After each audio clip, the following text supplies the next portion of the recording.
Welcome to another Power Hour presentation from the Canada Growth Network. My name is Kenny Stoddart, now the founder of Iron Mind Advisors, which is my own executive advisory and coaching firm, along with some keynote speaking. But really, I am currently located in Jacksonville Beach, Florida. So if I wanted to share a little bit about me. I grew up in a little town outside of Buffalo called Hamburg, New York. So many of you are probably familiar. It's just, on the other side of Buffalo, right by where the Bills play in Orchard Park, New York there. I was born and raised there. And the highest point in Hamburg, which there's as you go further inland in New York, it becomes quite mountainous. But where I lived in Hamburg, I overlooked Lake Erie. I could see it from my bedroom window. And 8 miles across the river was Fort Erie, Ontario, Canada. It's where the Peace Bridge is. And it was, us being from Western New York, we always went up to Canada to either camp or fish, or in my case, both. And then also play hockey. So I was a hockey player my whole young careers. And when you got good at hockey, you had to go to Canada and then get your butt kicked. So that was the growing up part of, but I spent many a weekends traveling throughout Ontario. My favorite band of all time is from Kingston called the Tragically Hip, and I'll get some more shaking heads there, but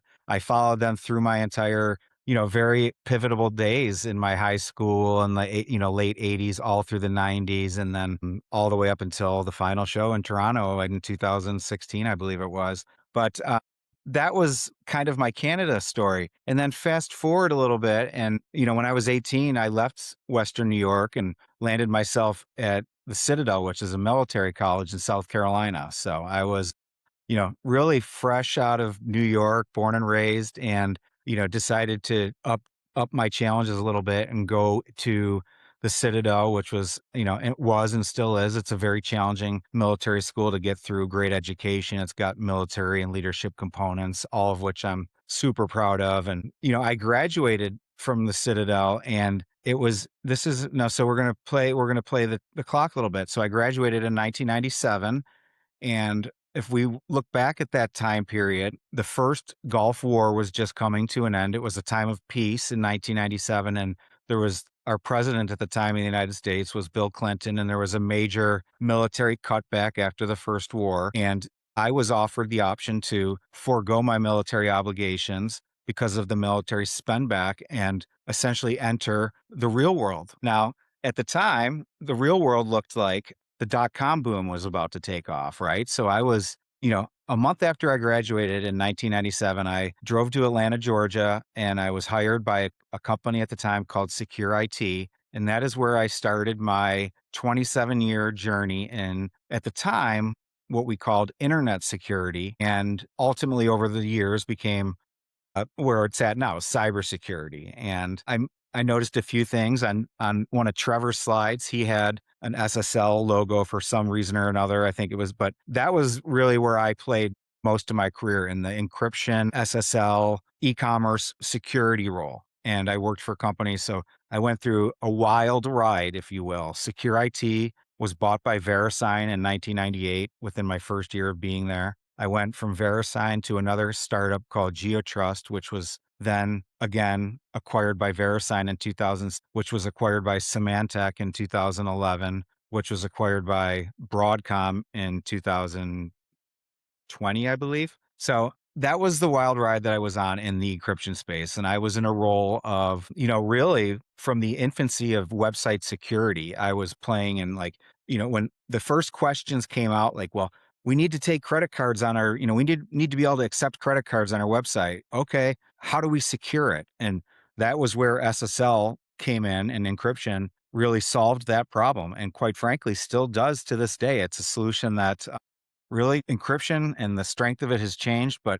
the algorithms and the level of security is still what's kind of paving the way to provide, end-to-end encryption in all different forms or fashions. So I had this really amazing career. I got to travel the world working with different companies. I became the global channel manager for Symantec, covering Central and Latin America for about 6 years, where I got to work very closely with all of our friends and colleagues in all of the different countries and learn their cultures. But before that, I was asked to go and start a business in Japan when I had really no idea. I mean, I was young and 25, 26 years old, and we started GeoTrust Japan. And at the time, I was just happened to be the most adventurous because I was the guy that always raised his hand. New challenge, new adventure, I'm in. So that was really, how I defined that 27-year career of, really a very, very successful career that I got to work for some fabulous leaders, and I got to manage hundreds of fabulous sales leaders and reps and account managers and channel reps and work with these amazing companies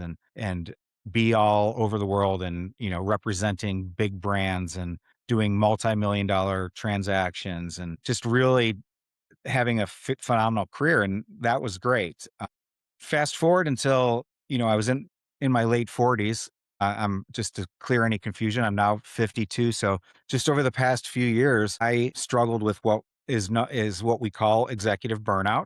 For those who have struggled or have any experience with it, it's not a buzzword. It's very, very serious. It almost cost me my life, quite frankly. And that what how I define executive burnout is not, a couple bad weeks at the office or a bad quarter or whatever. That's exhaustion or but I really lost my identity of who I actually was because I was caught up in the golden handcuffs, or, I was always chasing big quotas, or I was always, wanting to be very, very successful, and perhaps for the wrong reasons, because I was asked to, really step outside who I was, to be, to able to do deals and to, um, and it really just it took a toll on my life. I struggled with alcoholism. I quite frankly, I almost, I hit my rock bottom a few years ago, and that's why I do things like today. Is my new career at Iron Mind Advisors is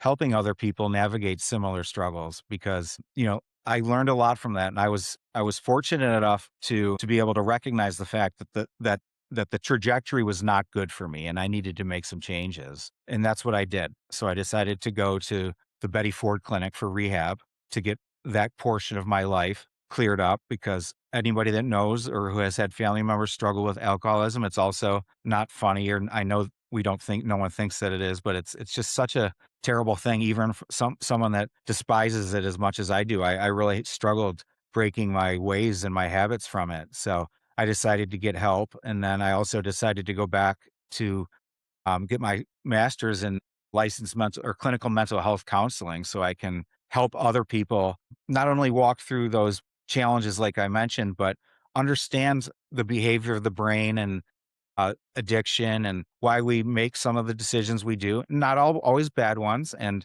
I mentioned boundaries when that one word that I referred to when how I rewind.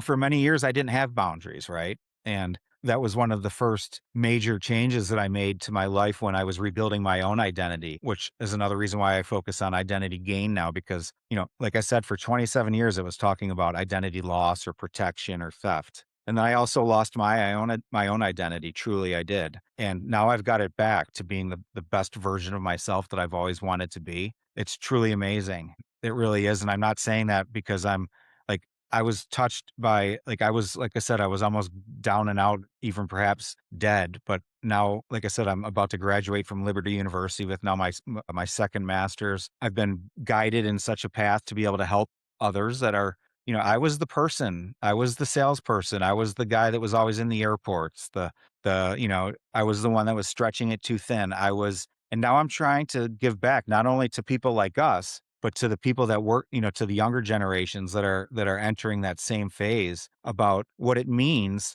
to put boundaries in place and to recognize that when, just because you're 28 or 32 or whatever at that age, you can run harder than us as we get older, but it does catch up with you. And that is what burnout does look like. It doesn't happen overnight. It takes almost 30 years to take you down properly, because as high achievers, we embrace it. We love the challenge, right? We don't ask for help. And my message after, like I said, all I've been through is that strength and asking for help is truly the new sign of strength. Being a leader that encourages your staff, your people to assess their situation is also a true sign of strength. I think that identity, when you're operating at a level like I am now, because I have my identity back, it's so much more productive than a fraction of myself, or even 75% of myself, because I'm doing something that I love, I'm passionate about.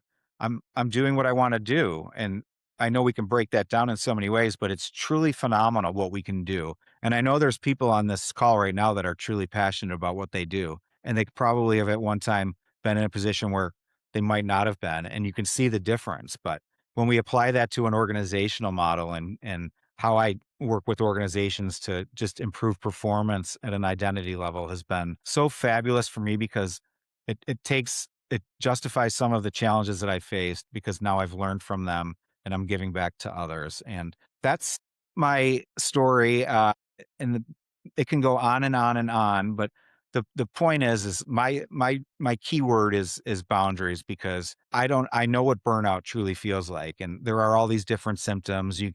We can talk about alcoholism, we could talk about fatigue, we could talk about anxiety or, just weight gain or weight loss or blood pressure, these all these little things that are little indicators and we treat them. We treat the apps like we upload the version, but we don't take care of the operating system. And I'm huge into taking care of the operating system. So I break that down now instead of a true operating system on a at a server or whatever. I'm working with the human, and it is delightful to be able to give back in such a fashion. So thank you for listening to me, and I appreciate it very much. Thank you for watching. We host a free to attend session every Monday from 1 to 2 p.m. Eastern.